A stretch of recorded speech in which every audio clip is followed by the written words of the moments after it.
Hola, ¿qué tal? Bienvenidos a IA Ciudadano Digital, programa auspiciado por la Universidad Autónoma de Chile, por la Facultad de Derecho, que se da en el marco de un proyecto de investigación y docencia que es el módulo Jean Monnet sobre inteligencia artificial y derecho privado europeo. Queremos de alguna forma acercar lo que está pasando en esta cuarta revolución digital, la irrupción de la inteligencia artificial, de los algoritmos, de cómo esto está impactando nuestras vidas, tratar de explicarlo en fácil, en sencillo, conversando, como siempre, cada día con un invitado experto en distintas materias. Hoy día tenemos a un profesor distinguido de la Universidad de Barcelona, que en unos segundos más lo vamos a invitar al plató para que nos explique cómo debe responder o quién debe responder sobre los daños que se ocasionan a partir de digamos, de las acciones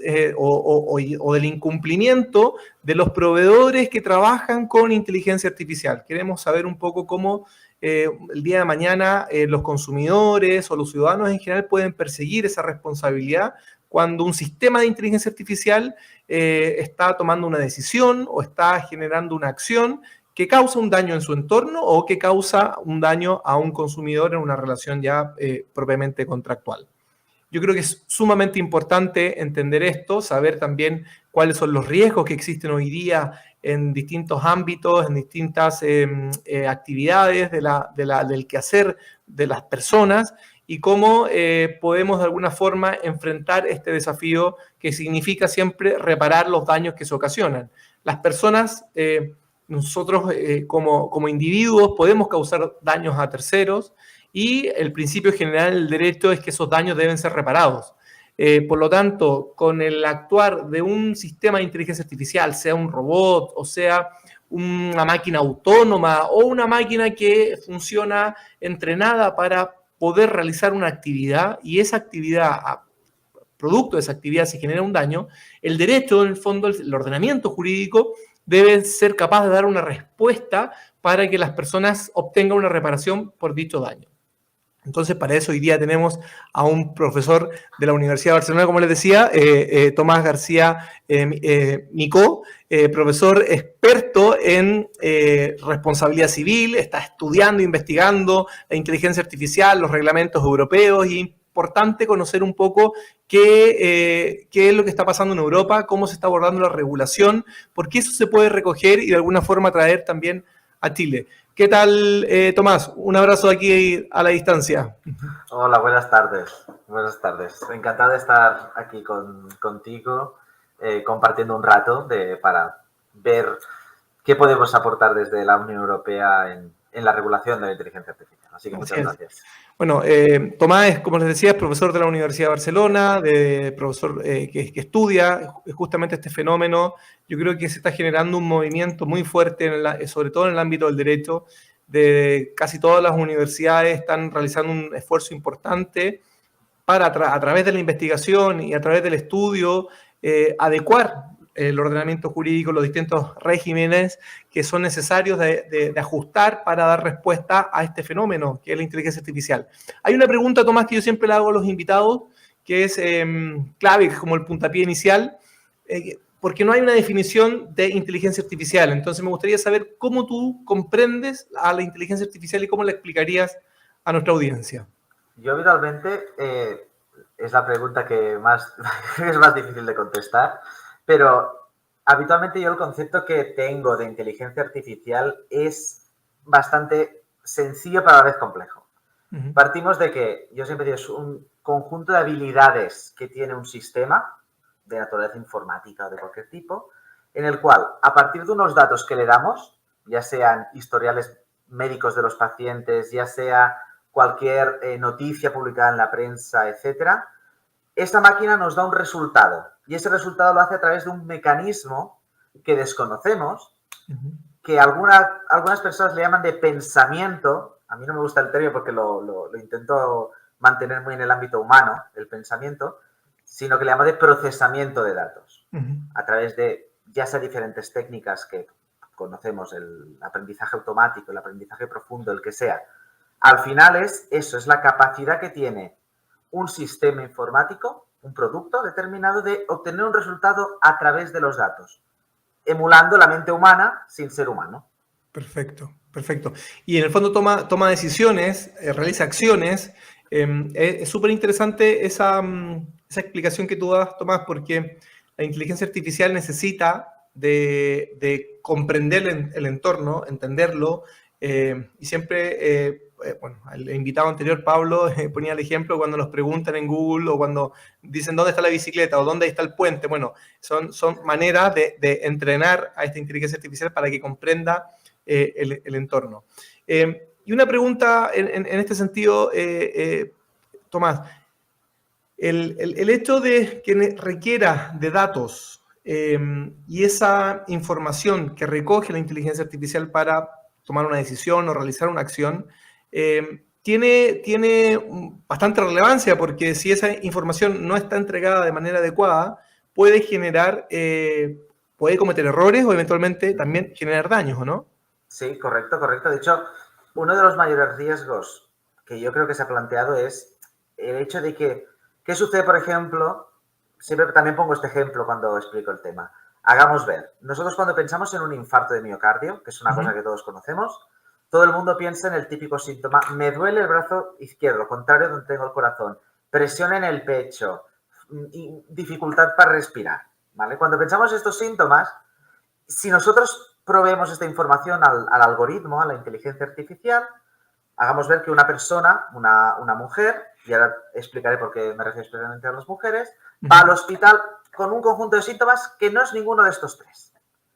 Y en el sistema de triaje, es decir, antes de determinar el nivel de urgencia del tratamiento, dice, bueno, esta mujer tiene una gastroenteritis. Y la deja como no preferente, no urgente. Y la mujer finalmente muere de un problema cardíaco, de un infarto. ¿Por qué digo esto? Porque si miramos los síntomas del infarto de miocardio entre hombres y mujeres, veremos que en mujeres tradicionalmente los síntomas más comunes no es ni dolor en el brazo, ni presión en el pecho, ni falta de respiración. Son síntomas que asociaríamos con una gastroenteritis. Ahora que tampoco quiero generar alarma que la gente cuando le duela no piense de ti. No, pero si dotamos, y esto está demostrado en miles de estudios, pero si dotamos de esa información a la inteligencia artificial, datos sesgados, datos involuntariamente tal vez, de historiales clínicos de hombres que han padecido infartos, tenemos el riesgo de que el resultado sea muy perjudicial, por ejemplo, para las mujeres. Entonces, ese es un riesgo importante que sería el sesgo de género. Pero también otra posibilidad que se plantea habitualmente es ¿qué sucede si le damos a la máquina la habilidad de ejecutar el resultado? Es decir, no solo decirnos, este es el diagnóstico, por ejemplo, sino de ejecutar lo que considera más adecuado sobre el paciente. Pues que si la inteligencia está mal entrenada o se presenta un problema de procesamiento de esos datos, podemos llegar a resultados desastrosos. Desastrosos. Hubo un caso que no llegó a ser un caso, porque se quedó en la fase de entrenamiento, pero hubo un programa informático que le llamaban el IBM Watson for Oncology, que se dedicaba precisamente a determinar, no a aplicar, pero a determinar cuál era el mejor tratamiento para los pacientes que sufrían cáncer. ¿Qué sucedió? Que en un determinado momento el algoritmo empezó a recomendar un tratamiento que, de haberse administrado sobre los pacientes, los habría matado. ¿Qué pasa si le damos a la máquina la capacidad de ejecutar el resultado? Pues que había empezado a matar pacientes indiscriminadamente. Que esto es uno de los riesgos, que era la segunda pregunta que te iba a hacer, en el sentido de qué riesgos tú vislumbras en relación justamente al accionar, a la actividad de la inteligencia artificial. Este es uno de los riesgos, que en el fondo la inteligencia artificial esté mal entrenada porque tenga datos sesgados o no tenga todos los datos o existe un error, ¿no es cierto?, digamos, de entrenamiento. ¿Qué otros riesgos tú ves como para, o que nos podrías advertir del accionar de la inteligencia artificial y los daños que puede causar en su entorno? Mira, a priori yo distinguiría, si nos acordamos de las tres fases que he dicho de la inteligencia artificial, es decir, provisión de datos, alimentación de la inteligencia artificial, procesamiento y el resultado. Si nos fijamos en la primera fase, que sería el procesamiento, ya lo he dicho, datos sesgados. Voluntario o involuntariamente, pero datos sesgados. En la fase de procesamiento, ¿cuál es el riesgo más importante? Lo que se le ha llamado el algoritmo, la caja negra algorítmica. Es decir, nosotros sabemos qué datos le damos a la máquina, sabemos el resultado. Y esto que voy a decir ahora es relevante a efectos de los daños, precisamente. ¿Qué pasa si la máquina nos da un resultado que luego resulta ser erróneo? Y yo lo aplico sin planteármelo. El problema es la caja negra. Nunca sabremos cómo la máquina, cómo el algoritmo ha llegado a ese resultado. Porque el procesamiento de datos es tan complejo que una vez incluso leí esto, que ni los mejores expertos de todas las disciplinas tecnológicas, ingenieros de todo tipo, podrían ser capaces a lo largo de su vida de determinar un único motivo por el cual la máquina ha llegado a ese resultado. Entonces es peligroso. Eso es el procesamiento, eso es como se dice en la caja negra, esa opacidad que hay Pero claro, una cosa es comprender y también otra cosa es que obviamente las empresas que desarrollan innovación y buscan a través de estos algoritmos desarrollar justamente programas o soluciones que den cuenta de respuestas a problemas que hoy día tenemos. Pero también está el tema de la transparencia. Si puede ser que mi algoritmo sea sencillo, no tenga una gran complejidad, pero yo no quiera mostrar cómo ese algoritmo trabaja, porque si yo lo muestro, enseño, estoy dando cuenta de mi innovación, ¿o no? Claro, ese es el difícil equilibrio que ahora tenemos entre manos. Es decir, la protección de las personas contra la protección de los secretos de empresa. Y de hecho, ahora mismo, a lo mejor me estoy anticipando, pero a nivel de la Unión Europea, hay propuestas de directiva que van precisamente tendentes a exigir en algunos casos a los proveedores, a los fabricantes de estos productos, mostrar su algoritmo. Salvo que dice esté protegido por la normativa de secretos de empresa, lo cual sucederá en el 99,9% de las ocasiones. Entonces, aquí la solución es un poco complicada de conseguir. Yo en mi caso sería partidario de una solución intermedia, es decir, obligar a mostrar esa información, pero mantenerla dentro de lo que es el circuito cerrado del tribunal. Perfecto. Que toda esa documentación esté clasificada en el procedimiento. En el proceso penal ya existe el secreto de sumario, pero a la larga se llega a desclasificar. Pero en estos asuntos podríamos perfectamente que solamente las partes, es decir, el abogado de las partes y el juez, pudieran acceder a esta documentación. Y en su caso los peritos, con un compromiso, obviamente, de no divulgar esta información. Obvio. Siempre puede haber el típico que lo divulgue, en cuyo caso las consecuencias podrían ser de carácter penal, de carácter civil, se podría valorar. Pero creo que es algo que tenemos que hacer en cierta medida porque si la gente no puede confiar en que se la va a poder compensar por los daños, la gente no va a confiar en la inteligencia artificial. Y ya es difícil que la gente confíe, teniendo ejemplos como Terminator en la mente. Entonces, claro, hemos de buscar ese difícil equilibrio y lo podemos encontrar. Ahora mismo, también te digo, no estamos en esa línea en la Unión Europea, estamos en otra, protegiendo los secretos empresariales. Sí. Oye, Tomás, bueno, estamos con Tomás García Micó, profesor de la Universidad de Barcelona, profesor de Derecho de la Facultad, que amablemente nos está concediendo esta entrevista, conversación, para poder comprender quién responde cuando, o cómo se responde cuando la inteligencia artificial genera un daño. Y una de las preguntas que quería hacerte también, Tomás, tiene que ver con quiénes intervienen en el desarrollo de la inteligencia artificial, porque ya entendemos cuáles son los riesgos que está en los datos, en el procesamiento, y luego también la tercera parte es la ejecución, o sea, cuando ya se ejecuta, ya sea porque la ejecución puede ser mala por el procesamiento o por los datos, ¿cierto? Correcto. Perfecto. Ahora, la otra parte compleja está en los intervinientes, se le llamo yo. Los intervinientes tiene que ver con las personas o actores que participan en su desarrollo. Uno puede vislumbrar, ¿no es cierto? Así, a la rápida tú me dirás si es que estoy bien o mal, al diseñador de un algoritmo, quien entrena el algoritmo, quien financia el desarrollo de esto. Por lo tanto, hay distintos actores que pueden ser parte del problema, me refiero al problema cuando se genera un daño. ¿Cómo podemos ordenar esta película en torno a los participantes? Vale. Esta pregunta es, de hecho, es la, como diríamos, no sé si esta frase la utilizáis, es la madre del cordero, como decimos nosotros. Sí. Es fundamental. O sea, tenemos que distinguir muchas cosas. La primera, tú lo has dicho perfectamente, has identificado perfectamente al diseñador, programador, como le queramos llamar, pero es la misma figura. Es decir, el que hace el código informático, que nadie entiende, al menos yo no, pero la gente, pues ese código informático en lenguaje binario, en lenguaje Python, en lenguaje C++, el que sea. Claro, ese código es la instrucción, es decir, ¿qué tiene que hacer el robot? O en este caso el algoritmo, ¿vale? Luego tenemos, antes de hablar de, porque claro, podríamos hablar de un entrenador ya en esta primera fase. Podría ser que el mismo programador entrenara o que lo dejara para otro momento. Luego tenemos que en muchas ocasiones los sistemas de inteligencia artificial no están en la nube muchas veces, pero estos sistemas a veces se incorporan en otros sistemas. ¿A qué me refiero? Por ejemplo, poniendo algo muy sencillo, una aplicación se integra en nuestro teléfono móvil, un sistema operativo también en nuestro ordenador, pero vamos a ir un paso más allá, un sistema de inteligencia artificial integrado, por ejemplo, en un robot quirúrgico.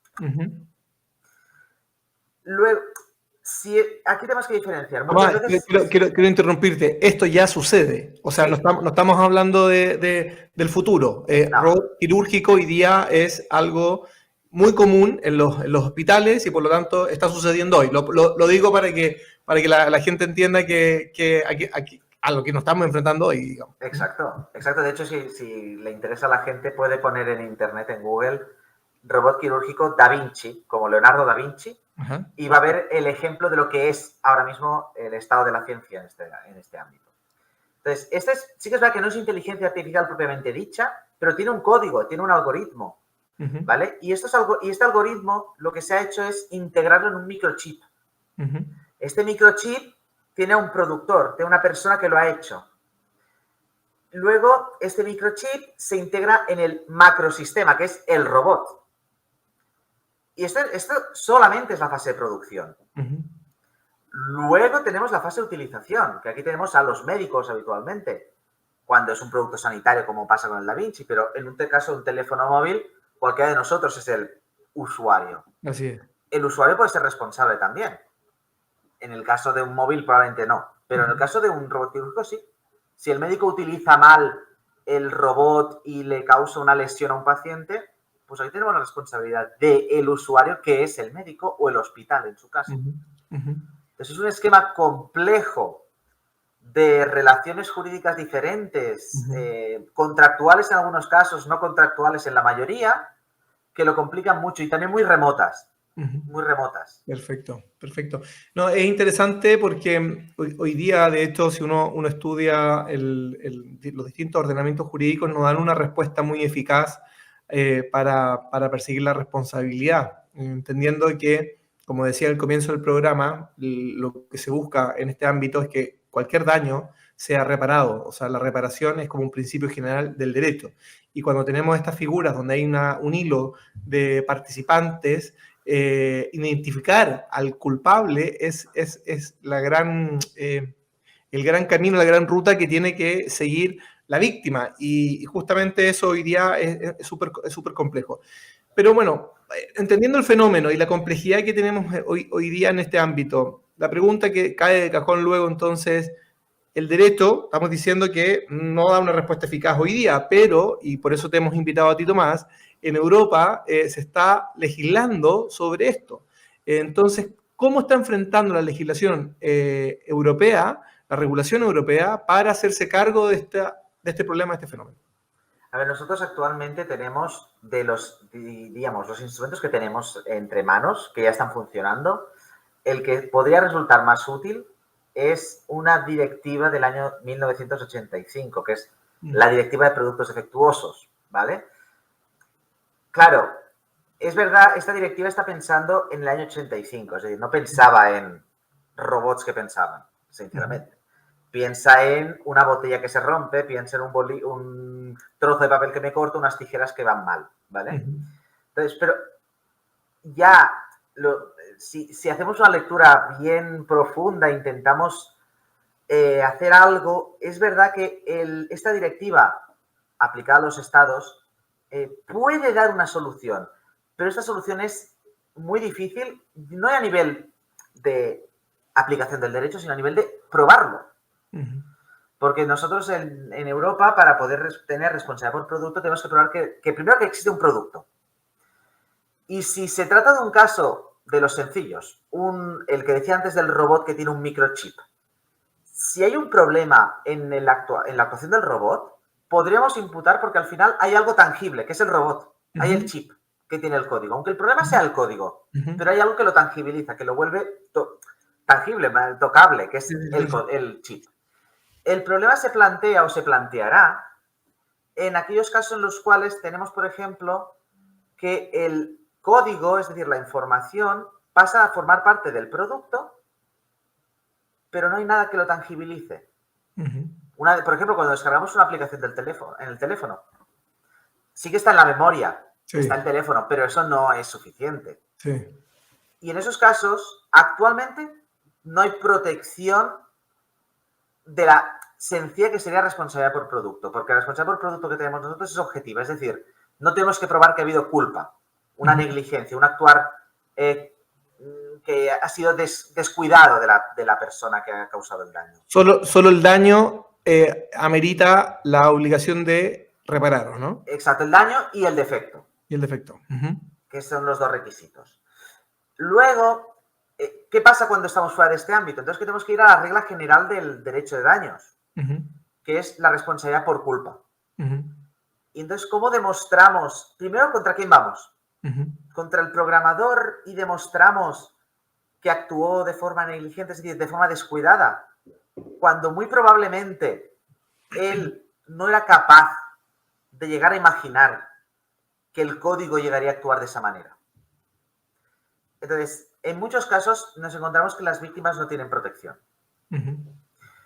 ¿Cómo lo estamos intentando resolver? ¿O cómo lo está intentando? A través de principalmente dos instrumentos. Dos propuestas de directiva que todavía no se han aprobado, están en lo que nosotros llamamos el triálogo institucional, es decir, se están poniendo de acuerdo las tres instituciones legislativas y no legislativas, la Comisión, el Parlamento y el Consejo, para llegar a un texto que sería una propuesta de directiva que precisamente renueve la directiva del año 85 y otra que es, sinceramente, es muy pobre, que es la propuesta de directiva sobre daños causados por inteligencia artificial. Perfecto, perfecto.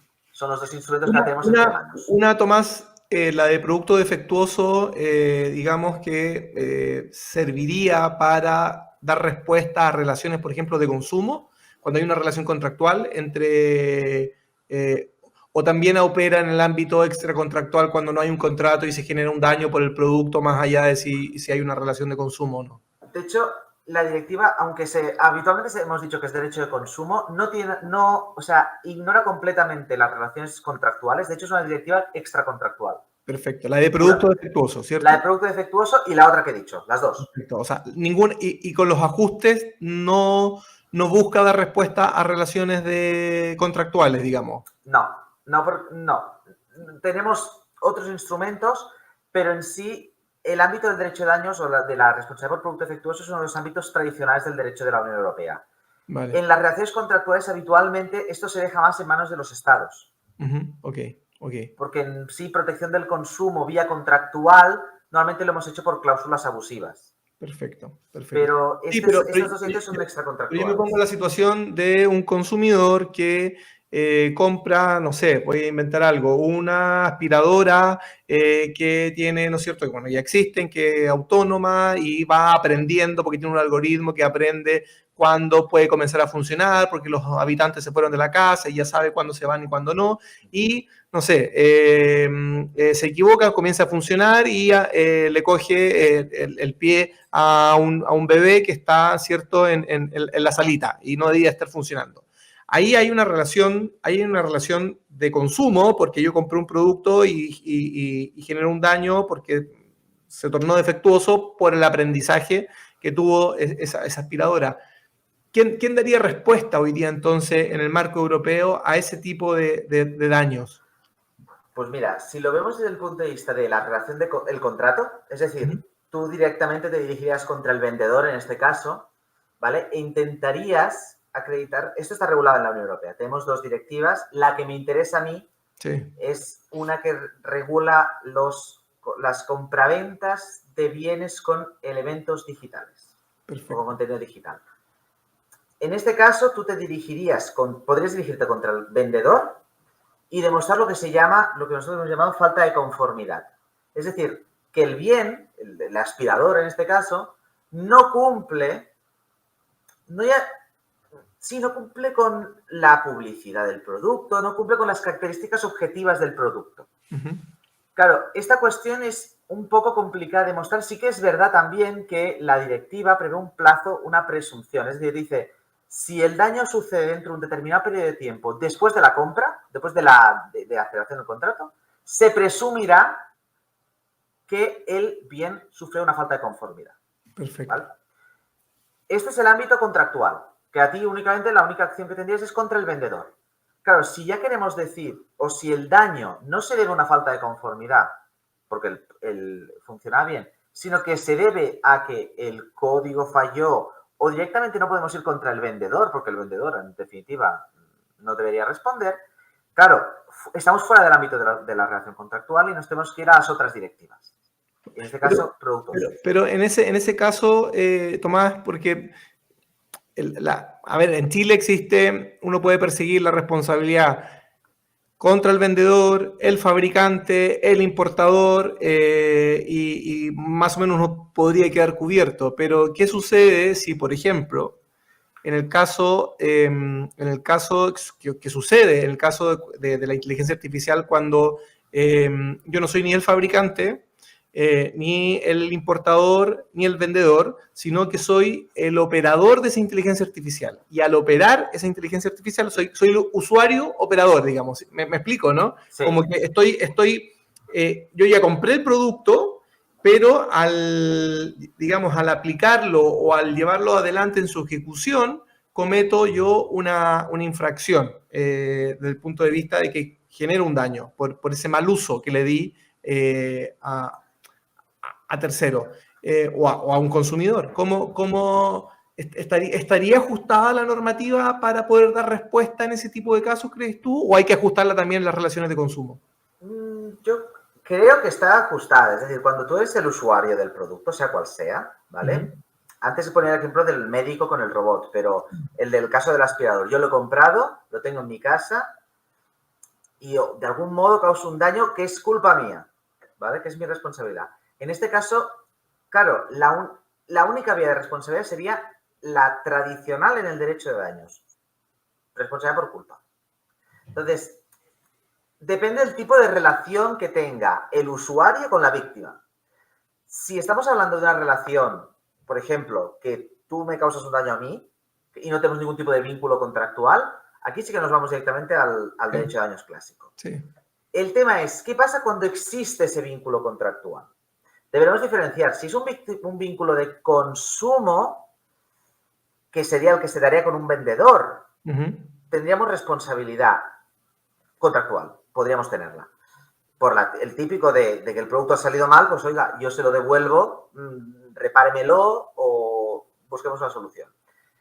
Si estamos hablando de otro tipo de situaciones contractuales, y aquí, perdón que voy a sacar el tema de los hospitales, pero hagamos ver que es un paciente que a su vez tiene un contrato con el hospital, que puede pasar, aunque no suele ser la regla general. Sí, pero en Chile pasa mucho, esa situación es muy frecuente.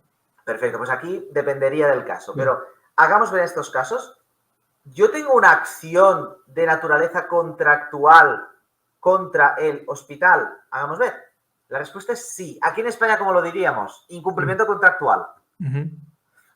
Y no haría falta adaptarlo a una relación de consumo, porque al final el incumplimiento contractual da igual que seas un vendedor profesional o que seas un consumidor. Al final tienes que demostrar que se te tenía que prestar un servicio, en este caso, estamos hablando de un contrato de arrendamiento de servicios, pero tenían que prestarte un servicio y que este servicio ha sido defectuoso, no ha funcionado correctamente, no se ha adaptado pues, a lo que tenía que ser. ajustaremos y veremos si es el caso de un hospital, obviamente no le pediremos que te cure, porque eso es imposible. Pero sí que actúe con una mínima diligencia, la diligencia de un profesional sanitario. Entonces, ajustaremos ese nivel de diligencia exigible en el cumplimiento del contrato a la concreta relación. Perfecto, perfecto. Oye, Tomás, y en el caso de España, el marco europeo, cuando se produce un daño en una relación de consumo, tanto ya sea por producto defectuoso o por falta de conformidad, siempre es responsabilidad, digamos, objetiva, ¿no? Por productos sí, por producto porque nosotros como viene una directiva, la hemos transpuesto, la hemos pasado a nuestra normativa interna, y en el caso de contratos se aplican las reglas generales de derecho de los contratos, es decir, se ve un incumplimiento contractual y se comparará el estándar de lo que se esperaba o de lo que se podía esperar con el estándar de lo que ha sucedido realmente. Perfecto. Y en ese caso, ahí es verdad que en función de la relación contractual, si es una relación de consumo, de compraventa, sí que también tenemos una norma europea, que es una directiva que hemos transpuesto. En nuestro caso, en derecho español y en el derecho catalán. Porque como tenemos código civil propio, nosotros también hemos transpuesto en nuestro código civil, en el Código Civil de Cataluña, las normas de la compraventa que nos vienen de la Unión Europea. Aunque no tenemos la obligación, pero nuestro Código Civil se mantiene muy adaptado a las nuevas necesidades del derecho europeo. Oye, Tomás, sí, algo me quería cerrar. Y si es una relación fuera de lo que es la compraventa, que es el ámbito armonizado por la Unión Europea, entonces aplicaremos el derecho común contractual, que este no lo tenemos nosotros, sino que está a nivel del Código Civil español. Perfecto. Y a tu juicio, Tomás, ¿debe existir una respuesta global a este tipo de problemas? Facilitaría, sobre todo entendiendo que el consumo, las relaciones que tenemos hoy día son globales, más allá de donde nos encontremos, la inteligencia artificial puede actuar sin ese efecto de territorialidad y por lo tanto deberíamos estar preparados como una gobernanza o una legislación que nos incluyera a todos. A ver, ¿sería lo deseable o preferible que pudiéramos tenerlo? Sin duda, porque entonces nos salvaría muchos problemas, efectivamente.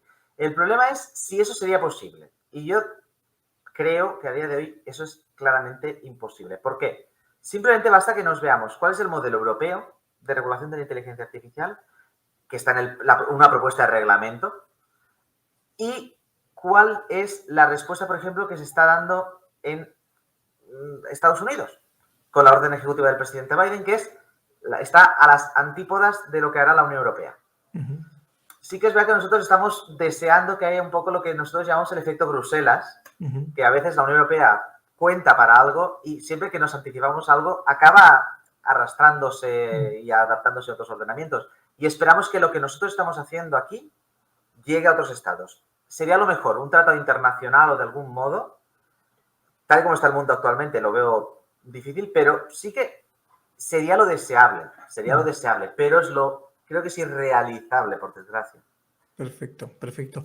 Oye, Tomás, para ir cerrando ya esta conversación, algo me adelantabas tú de lo que está pasando en España hoy día con una agencia que va a velar por los intereses de los ciudadanos en el ámbito de la inteligencia artificial. ¿Me puedes explicar un poco en qué consiste esta agencia y de qué se va a encargar?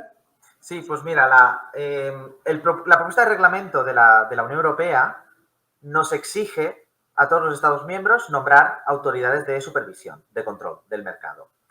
¿Qué pasa? Que es una propuesta de reglamento, todavía ni se ha aprobado, pero España tenemos una tendencia que siempre no nos gusta porque la Unión Europea nos acaba sancionando porque vamos tarde. Entonces, ahora España ha adoptado el modelo contrario, que es adelantarse. Pero bueno, no está mal y de hecho es loable. Y hemos aprobado el estatuto de una nueva agencia, la Agencia Española de Supervisión de la Inteligencia Artificial.